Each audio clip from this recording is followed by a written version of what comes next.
A very little key will open a very heavy door. Charles Dickens. The system is about to be flipped upside down. Keep your friends and family aware. Like, subscribe, share these videos. Well, I think that for the first time it's become real. We've seen a lot of, enterprise solutions go into production in the last year, and it hasn't always been easy. But that's the kind of proof point we needed. I've been at this for 5 years now, and you don't want to sell blockchain, you want to sell solutions. So we're finally seeing real life solutions make a difference. And what that is doing is it's raising awareness in the C-suite. So we're moving out of the innovation labs and into the P&L owners and the line managers, which is key to get the support to make it all work. 5+ years of system building. We are moving from proof of concepts to testing. The world is undergoing an update. Congressman Darren Soto, and it's an honor to be able to work with the Digital Chamber and other innovative groups to push forward key technologies for the future of our nation, of the world, including blockchain, cryptocurrency, and other key technologies to help protect our information and improve the use of both artificial intelligence and creating new markets for small businesses. And that's why we're honored to participate in Crypto for Congress. We have geared our website to accept cryptocurrency, one of only a few members. We're hoping to get more and more as we look at this as an increasingly important way to do transactions in both the U.S. economy and across the globe. So I look forward to continuing that work together and encouraging other members of Congress to step up to the plate, to start accepting cryptocurrency and make sure that we're continuing this important vision forward for both America and for the world in advancing blockchain technologies to improve our future. Crypto and blockchain technology is in fact going to improve our future. The global economy becomes efficient, and that efficiency is how the velocity of trade and money will increase. Businesses operating in an efficient manner is great for the economy. The politicians are getting in line because the big businesses, the banks, the powers that be, are ready to go from a proof of concept to testing. This requires regulation. The lobbyists are making sure the politicians do the right thing. One of the biggest challenges all campaigns face is fundraising. Reaching out to the same pool of supporters is time-consuming and limited. Transaction fees are high, and finding new groups of supporters is hard. But something's happening. Transformation is taking place in our economy, a growing evolution changing the way we view finance, investment, and money itself.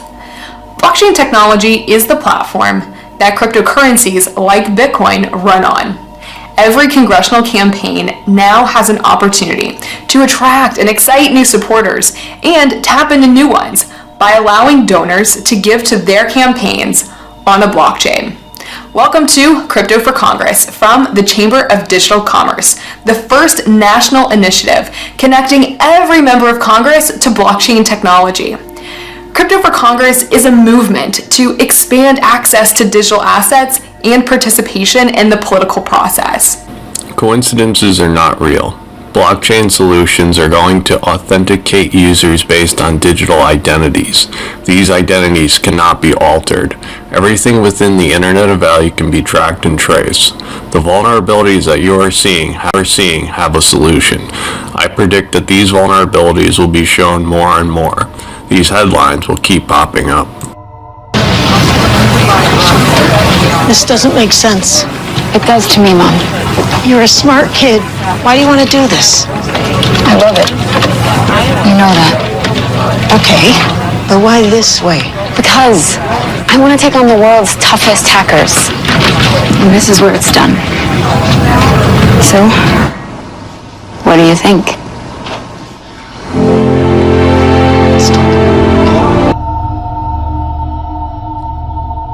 There is a covert war happening between the superpowers of the world.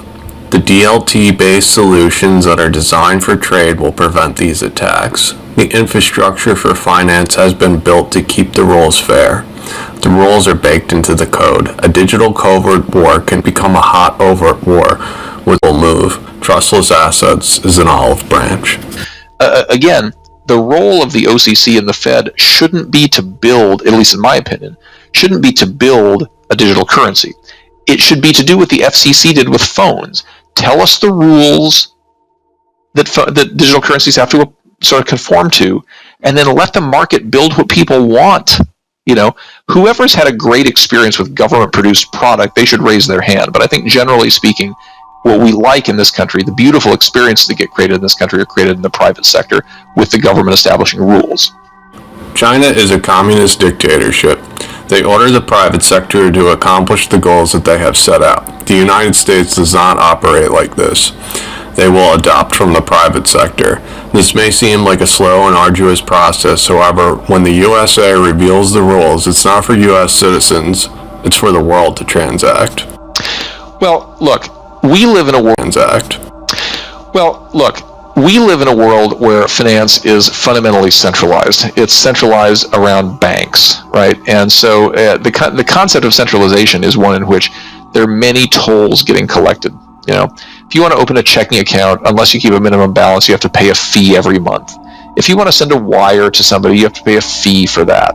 If you want to send an international transaction, that costs, you know, not only the transmission fee, but also the foreign exchange fee. The whole point of centralization is that whoever the central gatekeeper is a toll collector, and they get to collect tolls for everybody who wants to pass by. That means poor people who can't afford the toll can't pass by. It means other people who can afford it still get the cream skimmed off of their transaction before they were able to do it. The point of technology, right, is to disrupt all of those things. Technology can do for free what it takes humans a lot of time and money to do. And so the ultimate inclusionary benefit of an open financial system, which is what crypto, where we take things that cost money and we make them free, right? Remember, we used to have to pay 44 cents to send a letter. Now we send an email for free. That's what crypto is about doing in the world of finance. Centralized institution finance slow the financial economy. Fees set barriers. We are watching stock trading platforms offer zero fees. Buying and selling happens more often, increasing the liquidity of stocks. The more participation, the better. Imagine what instant settlement offers, or conditional settlement. When the cargo ship of verifiable goods has docked in Port A, the company halfway around the world is paid the second the merchandise is authenticated. Well, if you're talking about the big banks, they've spent billions of dollars in their IT franchises over the last decade. And so we're talking about a technology that solves problems at the industry level in a distributed fashion. So it's extremely different than what they have built in the past. So there's that resistance. We also have to really work through in the production environment, which is what we've been going through in the last year, is how you integrate with those legacy systems to really get the true benefits of distributed computing. A smooth transition from legacy systems to blockchain solutions. The global economy cannot come to a halt. The transition needs to be seamless. If it is not, there is real consequences. More fundamentally, and this might be good for the crypto industry, this might be really, really bad for the world, is to do this stimulus, we have printed a lot of money. And the more money you have sloshing around in the system, the less valuable each unit of the money is, right? Because it's a commodity, there's supply and demand. So we printed about $4 trillion of new money. And depending on what happens with the next CARES Act package, depending on whether there's a new administration that raises taxes significantly or whatever, we could be in a very different world of monetary policy very soon. You know, modern monetary theory will have consequences. That's, as you remember, the core thesis of Bitcoin was, unlike fiat money, it can't be debased. You can't order the Bitcoin algorithm to print more Bitcoin. There's only ever going to be so much. And so that means that in a certain future world, we could have a lot more volatility in the fiat money than we currently have in Bitcoin. That's the world turned on its head, and that's a scary world to think about. But that thing happening would tend to drive up Bitcoin prices because it will be seen as a better store of value if those things were to transpire. The system is on self-destruct. QE, deficit spending, sanctions, the system is going to end very badly. With crypto, there's a chance to smoothly and seamlessly transition. However, no matter what is done, there is going to be disruption. When people ask me when moon, I think of the system upside down. We won't have to check the charts, we'll know from the chaos. So, Henry, I don't think crypto itself. I think there's a lot of work, and if with the themes for this coming year, it's kind of the tokenization of everything. We're seeing a lot of work going on with the tokenization of assets. We have banks talking about bank coins. We have central banks talking about central banks, central bank coins. And of course, as you move assets on the ledger, if you want to enjoy true delivery versus payment and really take advantage of the technology, you need cash on that ledger too. So I think that will accelerate. But getting back to your original question, it is about enterprise blockchain, not just on the cost saving side, but also new revenue opportunities for these institutions as well.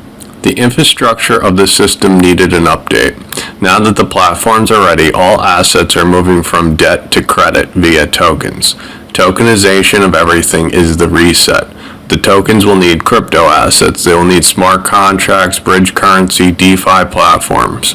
Crypto assets and all technologies will converge. Hi, I'm Bill Huizenga, Congressman from Michigan.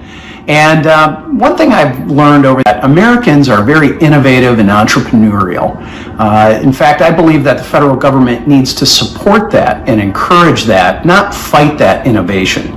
Well, that leads us to blockchain technologies and cryptocurrencies. This is something that has become a big part of our society, and it is going to continue to be even more important as we move forward. It has the ability to play a critical role in our society.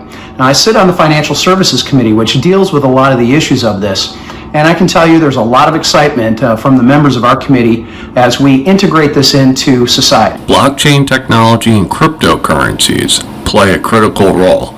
He said they're going to integrate it into society. Look, this is the way that we're going to be paying for gas and paying for groceries.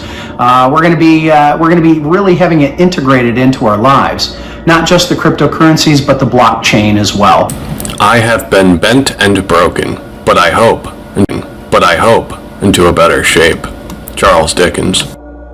Thank you for liking and subscribing. If you enjoy my work, please consider joining my Patreon. Patreon members get to see my videos one day early.